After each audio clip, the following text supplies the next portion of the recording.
Hello, welcome students. आप सभी का स्वागत है मेरे channel CWC chemistry with concepts. इसमें हम रिवीजन वीडियोस पढ़ रहे हैं, कैप्सूल वीडियोस इसको आप कह सकते हैं। एग्जाम्स के लिए जो चैप्टर्स में से इंपॉर्टेंट क्वेश्चंस या न्यूमेरिकल्स आते हैं उनको हम कवर करेंगे, और एग्ज़ाम देने से पहले एक बार उनको आप देख लेंगे तो आप सारे क्वेश्चंस को ईजिली सॉल्व कर पाएंगे। हमने एक चैप्टर रासायनिक बलगति की उसके क्वेश्चन आंसर्स कर लिए हैं जो एग्ज़ाम्स में आते हैं। आज हम दूसरा चैप्टर पढ़ेंगे जिसका है ठोस चैप्टर फर्स्ट। इसके हम जो न्यूमेरिकल्स या जो पोर्शन एग्जाम में डेरिवेशंस आती हैं वो कवर करेंगे। फर्स्ट टॉपिक है इसका एकक कोष्टिका। एकक कोष्टिका रफ आइडिया आपको दे देती हूँ, आपने पढ़ा होगा। किसी भी क्रिस्टल का वह छोटा भाग, एक छोटा सा भाग है, किसी भी क्रिस्टल का वह छोटा भाग जो बार बार रिपीट होकर या जिसके बार बार रिपीट होने से उस क्रिस्टल का निर्माण होता है, उस छोटे से भाग को हम एकक कोष्टिका कहते हैं। जैसे मैंने दिखा रखा है ये, क्योंकि इसके सारे जो है साइड्स सारे बराबर हैं, इसलिए घनीय एकक कोष्टिका है। एक एकक कोष्टिका मैंने दिखा रखी है जो घन के रूप में है। अगर हम देखेंगे तो इसमें कोने जो हैं 8 हैं, 1 2 3 4 5 6 7 8। तो एकक कोष्टिका में कोने हो गए 8। फलक मतलब ये वाले खड़े हिस्से जो हैं इसके 1 2 3, नीचे वाला 4, पीछे वाला 5 और आगे वाला 6। फलक हो गए इसके 6। इसकी तुलना आप जब सांप सीढ़ी खेलते हैं तो जो डाइस होती है, जो गिट्टी होती है, उस गिट्टी से भी कर सकते हैं। उसके 6 फलक होते हैं और कोने उसके 8 होते हैं। किनारे देखिए, इसके किनारे कितने हैं? 1 2 3 4 5 6 7 8 9 10 11 और 12। किनारे कितने हो गए? तो ये एकक कोष्टिका है जिसमें कोने 8 होते हैं। हर एकक कोष्टिका में कोने 8 होते हैं। ये साइज़ जो है भुजाओं की लंबी छोटी हो सकती है। कोने 8 ही रहेंगे, फलक 6 ही रहेंगे और किनारे जो हैं वो 12 रहेंगे। अब जो कोने वाला ये है कण, मान लो यहाँ मैंने एक बड़ी सी गेंद रख दी है। वो जो गेंद है उसका इस घन को कितना हिस्सा मिलेगा? 1/8 हिस्सा मिलेगा। ये जो गेंद है इसका 8वां हिस्सा इस घन को मिल पाएगा। इसके बगल में हम एक घन और लगाएंगे तो कुछ हिस्सा उसको मिलेगा, पीछे और लगाएंगे तो कुछ उसको मिलेगा। ये जो कोने वाला कण है ये 8 एकक कोष्टिकाओं के संपर्क में रहता है। इसको आप ऐसे देख सकते हैं, जिस टेबल पे आप क्लास में बैठते हैं उसका कोना देख लीजिए, उस टेबल के बगल में एक टेबल लगा लीजिए, उसके आगे पीछे टेबल लगा लीजिए और उस टेबल के ऊपर एक उल्टा करके आप टेबल लगा लेंगे तो आप देखेंगे कि जो कोना है वो 8 टेबल से टच करता है। आप चाहें तो इसको अज्यूम कर सकते हैं, आपको मानना पड़ेगा, अपने दिमाग में सोचना पड़ेगा, क्योंकि ये 3 डायमेंशनल फिगर है। अब मान लो मैंने एक कण यहाँ रख दिया, एक गेंद यहाँ रख दी। अब जब वो गेंद है, क्योंकि वो गोल है और ये फलक जो है बिल्कुल समतल है, फलक समतल है, गेंद गोल है, इसके बगल में एक एकक कोष्टिका और रखूँगी तो ये गेंद जो है आधी इस एकक कोष्टिका को मिलेगी और आधी जो है बगल वाली को मिलेगी। तो जो फलक वाला है, फलक माने ये फेस जो है इसका, फलक वाला जो है गेंद वो 2 एकक कोष्टिकाओं के बीच में बढ़ जाती है। तो इसका हिस्सा जो है एक एकक कोष्टिका को 1/2 ही मिलेगा। 1/2 जो है बगल वाले को मिलेगा। कोने वाले को मिलता है 1/8। इस एकक कोष्टिका को कोने वाली गेंद का 1/8 हिस्सा मिलेगा। इस एकक कोष्टिका को जो फलक पे हमने गेंद रखी है उसका 1/2 हिस्सा मिलेगा। और मान लो कोई मैं यहाँ किनारे पे रख देती हूँ तो इस किनारे वाली का इसको 1/4 हिस्सा मिलेगा। 1/4 का मतलब है ये एकक कोष्टिका जो है, अगर इस प्रकार से अलग अलग जगह गेंदें रख दी जाए तो उस गेंद का कितना हिस्सा इस एकक कोष्टिका को मिलेगा, मैंने बता दिया आपको। फलक पे रखी हुई का आधा, कोने पे रखी हुई का 1/8 और किनारे पे रखी हुई का 1/4। आप चाहे तो मैंने बता दिया आपको एग्जाम्पल कैसे है। एक टेबल जिस पर आप बैठते हैं क्लास में, उस टेबल के अगल बगल में जो है टेबल रख के देख लीजिए और एक टेबल जो है ऊपर पलट के रख दीजिए तो आपको आइडिया हो जाएगा कि किस प्रकार से ये 8 के अंदर विभाजित होगा। एकक कोष्टिकाएं कितने प्रकार की होती हैं? 2 प्रकार की होती हैं।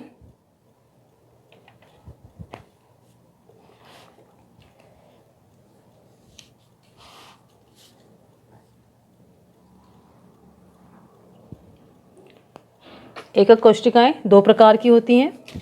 पहला प्रकार जो है उसको हम कहते हैं आद्य एकक कोष्ठिका, सिंपल आद्य एकक कोष्ठिका। दूसरी होती है काय केंद्रीय एकक कोष्ठिका।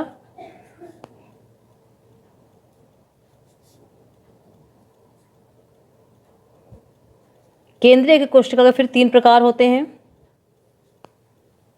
एक एफसीसी होता है, दूसरा जो है उसको हम बीसीसी बोलते हैं, और तीसरे को हम ईसीसी बोलते हैं। हिंदी में नाम देखिए, एफसीसी को बोलते हैं फलक केंद्रित, फेस क्यूबिक सेंटर्ड, फलक केंद्रित, ये फलक है।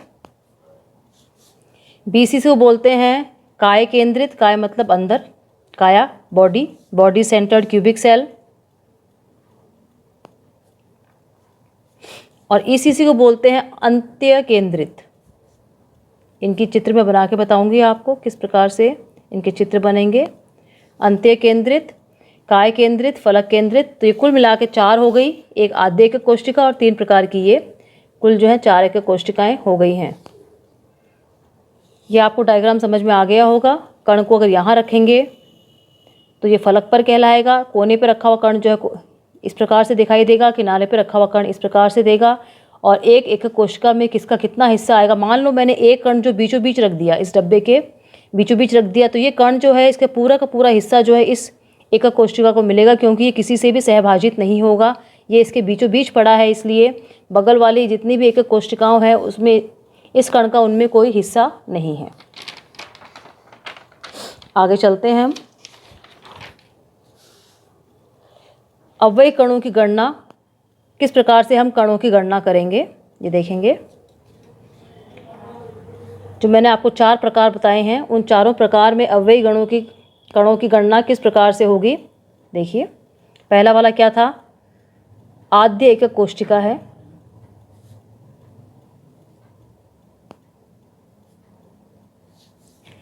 कोने हैं, आद्य में जो है सिर्फ एक कण होता है और हर कोने पे एक कण उपस्थित होता है।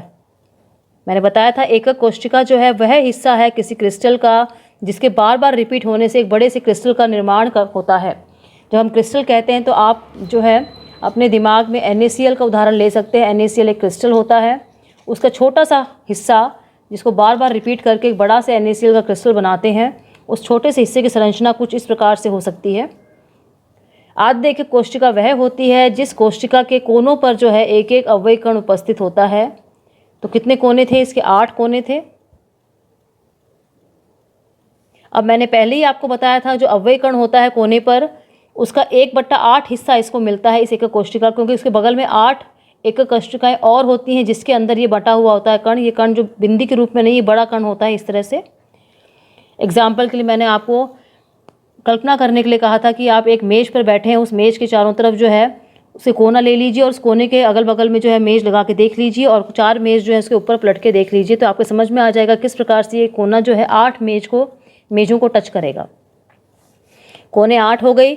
एक अव्ययी कण जो हो गया उसका हिस्सा है 1/8, तो 8 अव्ययी कणों का हिस्सा कितना हो गया, एक अव्ययी कण जो है इस कोशिका को दे रहा है 1/8 हिस्सा, तो 8 अव्ययी कण जो है इस कोशिका को कितना देंगे, 1/8 × 8 = 1 कण। ऐसे भी सकते हैं इसको, इसका 1/8, इसका 1/8, इसका 1/8, इसका 1/8, इसका 1/8, क्योंकि कोने पर हैं तो हर कोने वाले जो है कण हैं इस एकक कोशिका को 1/8 हिस्सा देंगे। तो 8 बार हम चाहे तो 1/8 1/8 लिख के देख सकते हैं, हमारा उत्तर वही आएगा 1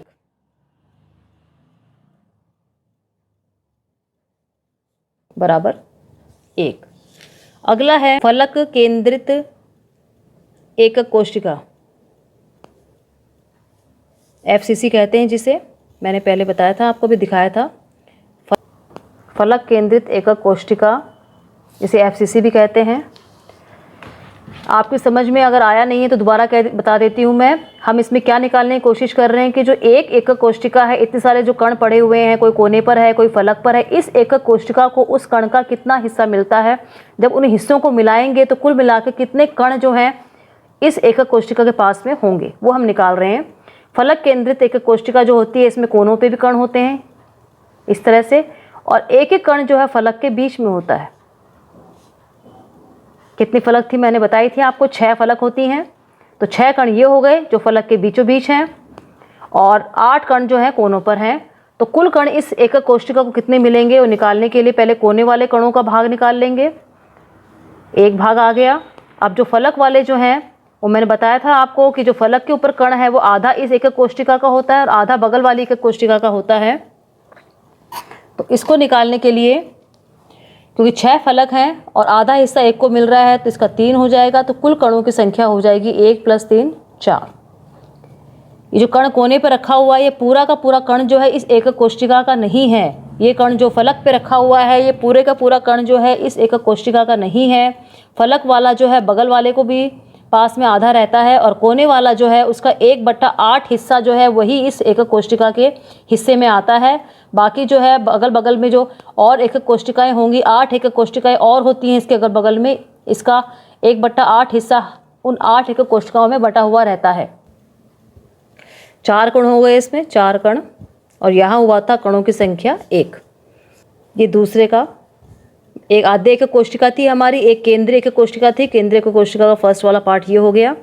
सेकंड पार्ट था इसका हमारा BCC, जिसको हम बोलते हैं body centred cubic cell, Hindi में बोलते हैं काय केंद्रित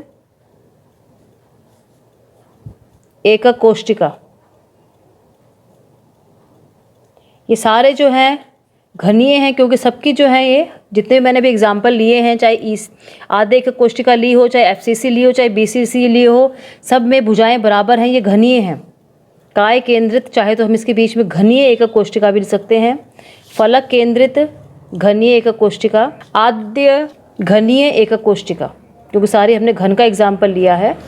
और एग्जाम्पल्स भी होते हैं जिसमें साइज़ जो है बड़ी छोटी होती हैं, इनके कोण जो है वो अलग अलग होते हैं। अभी हम सिर्फ घन की बात कर रहे हैं, सिंपल एग्जाम्पल। काय केंद्रित एकक कोष्ठिका जिसे BCC भी कहते हैं, इसमें क्या होता है, कोने पे तो कण होते ही होते हैं। ये देखिए इस प्रकार से कोने पे कितने कण हैं, 8 कण हो गए, और एक कण जो होता है वो बीचों बीच होता है, इसके बीचों बीच अंदर। मान लो एक कमरा है, कमरे के कोने पे कण है, और एक जो कमरे के बीचों बीच पड़ा हुआ है वो ये कण है। हमने अभी तक ऊपर 2 एग्जाम्पल्स में देखा है कि कोने वाला जो कण होता है वो 1/8 ही भाग इसको मिल पाता है, क्योंकि वो 8 अगल बगल की एकक कोष्ठिकाओं में विभाजित रहता है। और जो बीच वाला कण है वो किसी के साथ शेयर नहीं होगा, वो इसका ही है। तो कुल कणों की संख्या हो जाएगी, एक ये बीच वाला हो गया और 8 कोने वाले हो गए, तो कुल कण हो गए 2। BCC में कुल कणों की संख्या होती है 2। एक और देखिए, थर्ड वाला, लास्ट वाला, केंद्रीय एकक कोष्ठिका जो है उसका थर्ड वाला मैंने बताया था आपको, ECC नाम है इसका, अंत्य केंद्रित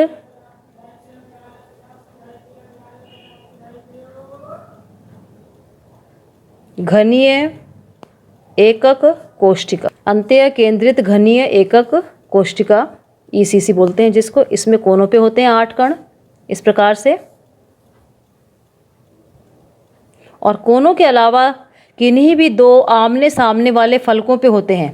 2 कण यहाँ भी हो सकते हैं, ऊपर नीचे वाले फलकों पे हो सकते हैं, आगे पीछे वाले फलकों पे होते हैं, सब पे नहीं होते हैं। अगर सब पे होंगे तो ये FCC हो जाएगा। इसमें 8 कोनों वाले प्लस 2 कण जो होते हैं वो 2 फलकों पर होते हैं, आमने सामने के फलकों पर। ये आमने सामने के फलक हैं, चाहे इन दोनों पे बना दो आप, चाहे इन ऊपर इन दोनों पे बना दो, चाहे इस आगे और इस पीछे वाले पे बना दीजिए।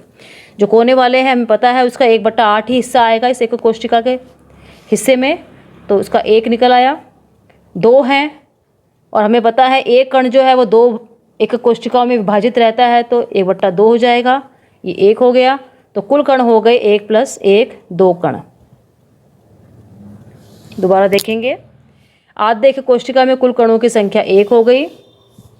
FCC 4 कण, याद रखना पड़ेगा आप इसको, कभी कभी प्रश्न आ जाता है एक लाइन का। BCC में 2 कण और ECC में कणों की संख्या हो जाएगी 2। अगला टॉपिक जो है आपके क्रिस्टल तंत्र के प्रकार।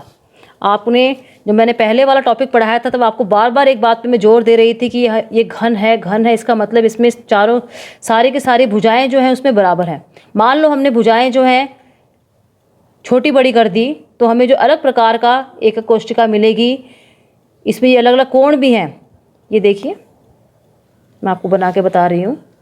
जैसे ये है, आपने 10 तक मैथ्स पढ़ी है,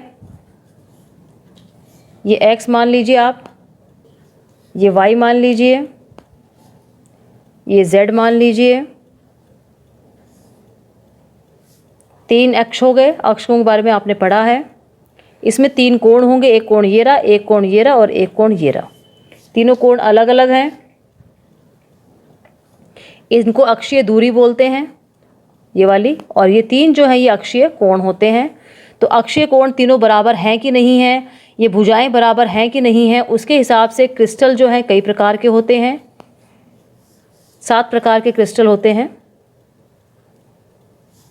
किसके हिसाब से? अक्षीय दूरी, x में कितना चौड़ा है, y में कितना लंबा है, z में कितना ऊंचा है, या ये कोण है जो अल्फ़ा बीटा गामा कोण जो है उनको हम अल्फ़ा बीटा गामा के नाम से लेते हैं। ये कोण बराबर हैं, छोटे हैं, बड़े हैं, उसके हिसाब से क्रिस्टल तंत्र कितने प्रकार के होते हैं? 6 प्रकार के होते हैं।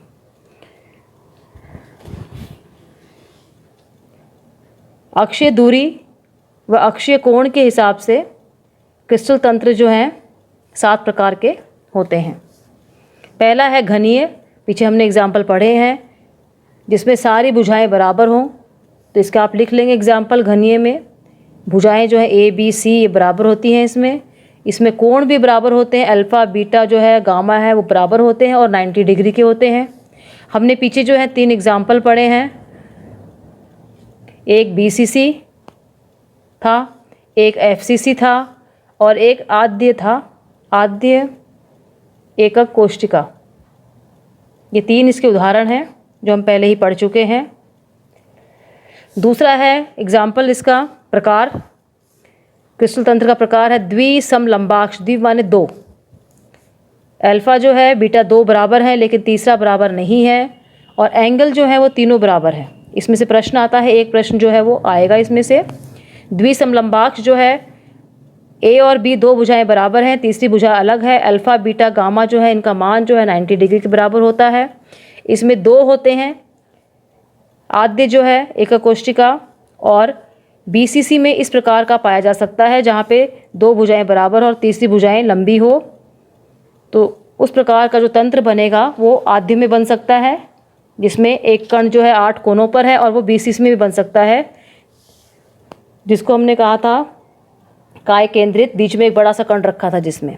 अगला है हमारा प्रकार विषम लंबाक्ष। विषम मतलब सारे के सारे जो हैं विषम हैं, एक भी बराबर नहीं है। ये हो गया हमारा विषम लंबाक्ष, लेकिन इसमें जो एंगल बराबर होते हैं। विषम लंबाक्ष जो होगा उसमें ये जो भुजाएं हैं उस एकक कोष्टिका की तीनों भुजाएं जो हैं अलग अलग साइज़ की होंगी, लेकिन ये कोण जो है वो 90 डिग्री के तीनों बराबर होंगे और 90 डिग्री के होंगे। इसमें भी 4 प्रकार, ये 2 प्रकार के हो गए, ये 3 प्रकार के थे, ये 4 प्रकार के होते हैं। कौन कौन से? आद्य जो होता है उसमें भी, जिसमें कोनों पे कण थे, उसमें भी ये पाया जा सकता है। BCC में भी पाया जा सकता है, FCC में भी पाया जा सकता है, और ECC में भी ये पाया जा सकता है। तो 4 प्रकार हो गए। अगला है एकंताक्ष। एकंताक्ष जो है भुजाएं जो हैं तीनों अलग अलग होती हैं। अल्फ़ा और गामा जो है बराबर होते हैं 90 डिग्री के, लेकिन जो बीटा होता है एक एंगल वो 90 डिग्री के बराबर नहीं होता है।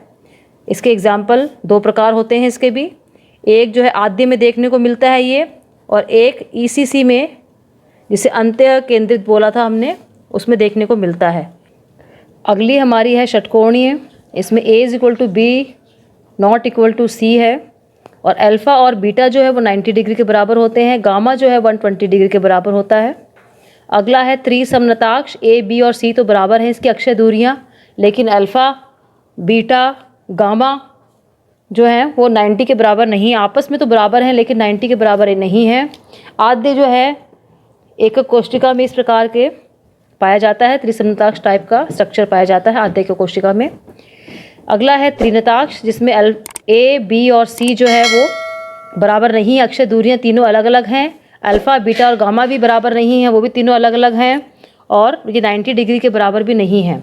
जब इनको हम गिनेंगे, क्रिस्टल तंत्र जो हमने 7 प्रकार के लिखे हैं, इनके अंदर जो अलग अलग प्रकार हैं वो हम गिनेंगे तो हमें पाएंगे कि ये 14 आते हैं। 3, 2, 5, 9, 10, 11, 12, 13, 14। इन 14 को हम ब्रेवे लैटिक्स कहते हैं। अब कुछ एग्जाम्पल्स हैं जो ऐसे क्वेश्चंस बनाए हैं मैंने इनके अंदर से, जो कभी कभी एग्जाम्स में सीधे आ जाते हैं। सबसे सममित क्रिस्टल जालक वह का नाम लिखना है हमें। सबसे सममित क्रिस्टल जालक वह होता है जिसमें ए, बी और सी तीनों बराबर होते हैं।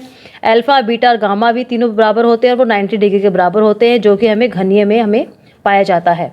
अगला प्रश्न आ सकता है, सबसे असममित क्रिस्टल जालक कौन सा होता है जिसमें न तो तीनों भुजाएं बराबर हैं और न ही तीनों अक्षीय कोण बराबर हैं। जो एग्जाम्पल जो है हमें देखने को मिलता है त्रिनताक्ष में। एकंताक्ष क्रिस्टल जालक के पैरामीटर पूछ लिए इसने। ए, बी और सी जो है बराबर नहीं होते हैं। अल्फा और गामा जो है वो 90 डिग्री के बराबर होता है और बीटा जो है वो 90 डिग्री के बराबर नहीं होता है। षटकोणीय के पैरामीटर पूछ लिए इसने। षटकोणीय के पैरामीटर बताइए। ए और बी तो बराबर हैं, लेकिन सी जो है वो बराबर नहीं होता है षटकोणीय में। और इसके एंगल देख लीजिए षटकोणीय के। अल्फ़ा और बीटा जो है वो 90 डिग्री के बराबर होते हैं और जो गामा होता है 120 डिग्री के बराबर होता है। अगर इस तरह के अक्षीय कोण हैं जिसमें ए और बी, जिसमें इस प्रकार के अक्षीय कोण हैं जिसमें अल्फ़ा और बीटा 90 डिग्री हैं और गामा 120 डिग्री के हैं, तो षटकोणीय कहलाएगा।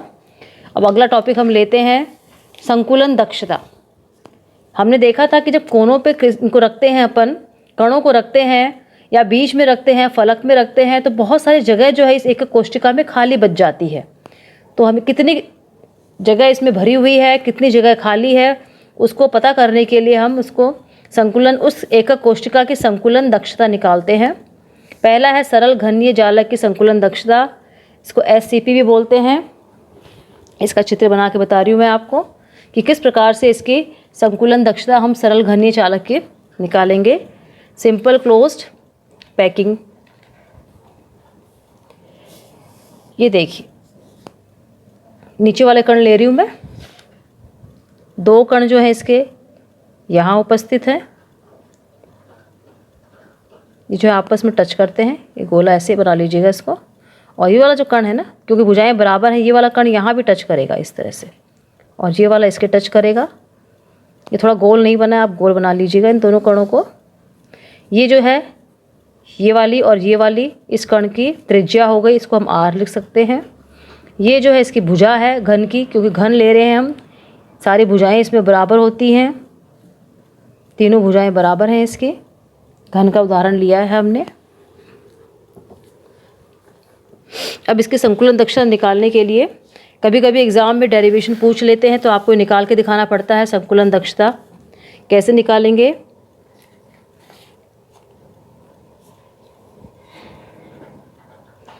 हमने सरल घनीय जालक की जब कणों की संख्या निकाली थी, तो हमें ध्यान आ रहा है कण जो है, आपको याद होगा बच्चों, कण जो है इसमें संख्या 1 आई थी। कणों की संख्या हमारे इसमें 1 आई थी। ए जो है वो घन की भुजा है, आर जो है वो, ये जो गोले हैं इनको अवयवी कण बोलेंगे, अवयवी कण की त्रिज्या है, इसको हम आर कह रहे हैं।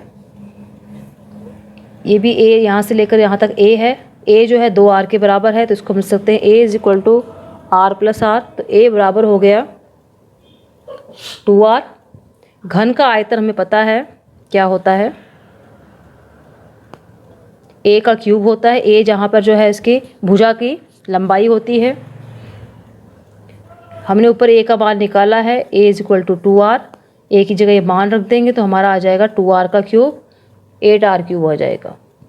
अवयवी कणों की संख्या मैंने ऊपर पहले ही लिख दी है, कण इसमें 1 होते हैं। संकुलन दक्षता निकालने का सूत्र आपको याद करना पड़ेगा।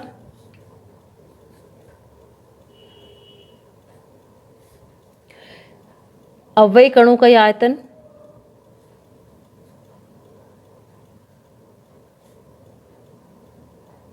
भाग देंगे घन का आयतन, क्योंकि अवयव कण कहाँ उपस्थित हैं, घन के अंदर उपस्थित हैं, घन के कोनों पे उपस्थित हैं, क्योंकि हम बात कर रहे हैं एससीपी की। और गुणा जो है दक्षता निकाल रहे हैं, परसेंटेज निकाल रहे हैं, 100 से करेंगे। इसको आप इस तरह भी समझ सकते हैं कि मान लीजिए एक कमरा है जिस क्लास में आप बैठ के पढ़ाई करते हैं, उस क्लास में बच्चों की हमने, क्योंकि कोरोना चल रहा है तो इस बच्चों को हमने दूर दूर जो है बिठा रखा है। मान लो उन बच्चों को हम एक तरफ कोने में इकट्ठा कर दें तो उसमें कितनी खाली जगह बचेगी। वैसे हमें इसमें एक कोष्टिका में निकालनी है कि कणों को अगर एक तरफ कोने में कर दें तो वो कितनी जगह घेरेंगे और कितनी खाली बच जाएगी। अवयव कणों का आयतन नीचे भाग दिया है, घन का आयतन और गुणा 100 करा है। अवयव कण क्योंकि गोल हैं तो ये होता है 4/3 पाई r क्यूब होता है इसका आयतन, अवयव कण का आयतन। और एक अवयव कण है तो 1 से गुणा कर देंगे। घन का आयतन अभी लिखा था अपन ने, a क्यूब होता है, एक ही जगह हमने वैल्यू पुट की थी तो 8r क्यूब आया था, गुणा 100 कर देंगे। r क्यूब से कट जाएगा। इसको हल करेंगे तो हमारा उत्तर आएगा 52.4%। एससीपी के लिए सिंपल क्लोज पैकिंग या सिंपल क्यूबिक क्रिस्टल के लिए 52.4% ये आती है। अगला है फलक केंद्रित घनीय जालक। इसके लिए संकुलन दक्षता क्या आएगी, इसको एफसीसी बोलते हैं। कहीं कहीं पर सीसीपी लिखा हुआ भी आता है तो आप आपस में कंफ्यूज ना हो किसको बोल रहे हैं, एफसीसी या सीसीपी, दोनों एक ही चीज़ है। अब इसमें कण कैसे होते हैं ये देखिए। फलक है तो एक कण जो है, ये इस वाले फलक की बात कर रही हूँ मैं, अपन इस वाले फलक को लेंगे। ये रहा फलक जो मैंने डार्क किया है, ये वाले फलक को हम देखेंगे। एक कण हमारा यहाँ पड़ा हुआ है, एक कण हमारा यहाँ है, एक कण हमारा यहाँ है, एक यहाँ है, एक यहाँ है और एक यहाँ है। ऐसे ही इस कोनों पे भी पड़े हुए हैं। मैं ये कोने वाले यहाँ और यहाँ वाले कण नहीं बना रही हूँ। इस फलक के बीचों बीच एक कण पड़ा हुआ है, ये रहा। ये कण जो है, जो मैंने फलक हाईलाइट करा है, इस फलक के बीचों बीच एक कण ये पड़ा हुआ है, ये आपस में यहाँ टच, ये इसकी त्रिज्या हो गई, यहाँ से यहाँ तक त्रिज्या, यहाँ से यहाँ तक एक और त्रिज्या, ये त्रिज्या हो गई। ये घन की भुजा है, इसका मान a है, ये भी a हो जाएगा, ये भी a है और ये वाले भी a है। हम इसको नाम दे देते हैं ABC। ये अपना a हो गया, ये B हो गया और ये हो गया हमारा C। ABC आप देख रहे होंगे एक ट्रायंगल बना है, क्योंकि ये घन है तो सारे कोण इसमें बराबर हैं, 90 डिग्री के कोण हैं। तो हम लिखेंगे एफसीसी में जो है अवयव कणों की संख्या आपने पहले निकाल ली थी। अगर नहीं समझ में आ रहा है तो पीछे पलट के देख लेंगे, नहीं ध्यान आ रहा है तो 4 होती है। अवयव कण कितने होते हैं, 4। ट्रायंगल ABC में देखिए, BC जो है, यह पाइथागोरस थ्योरम पढ़ा है आपने। AB square plus AC square के बराबर होता है। BC स्क्वायर जो है, इसका हाइपोटेन्यूज जो है वो AB square plus AC square के बराबर होता है। BC स्क्वायर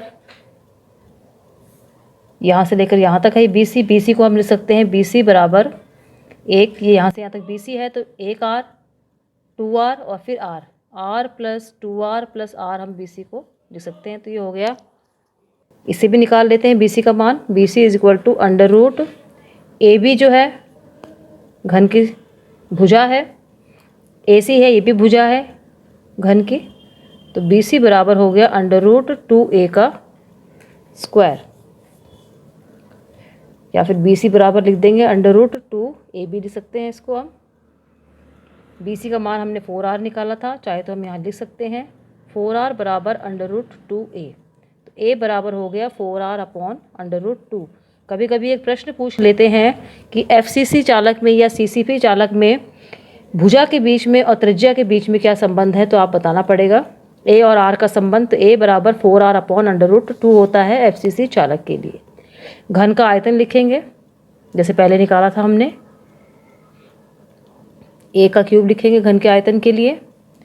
A का मान हमने निकाल लिया है, ये हमारा आएगा 64R क्यूब 2 अंडर रूट 2। अव्ययी कणों की संख्या जो है 4 बता दी मैंने आपको। इसका आयतन निकाल लेंगे।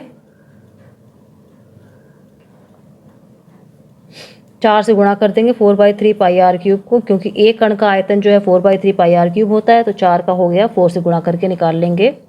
संकुलन दक्षता का फॉर्मूला अभी मैंने आपको बताया था ऊपर वाले में। अव्ययी कणों का आयतन और भाग देंगे इस पे घन का आयतन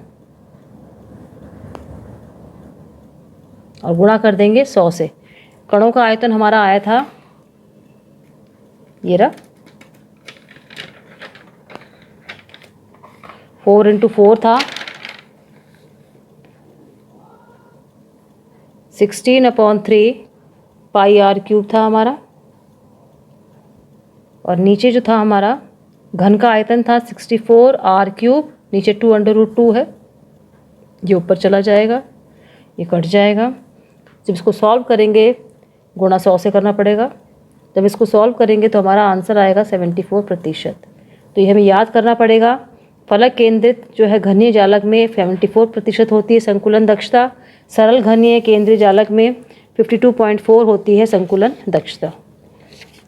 वीडियो को ज़्यादा लंबा नहीं करेंगे। बीसीसी जालक में संकुलन दक्षता हम अगले वीडियो में पढ़ेंगे, इस वीडियो को हम लंबा नहीं करेंगे। बच्चों, अगर आपको अच्छा लग रहा हो पढ़ाने का तरीका तो अपने फ्रेंड्स को भी शेयर कीजिएगा। और कुछ डाउट है तो आप कमेंट सेक्शन में छोड़ सकते हैं मेरे लिए डाउट। सब्सक्राइब कीजिएगा, बेल नोटिफिकेशन दबा दीजिए ताकि आपको जो है आगे आने वाली वीडियोस टाइम पे मिलेंगे। थैंक यू बच्चों।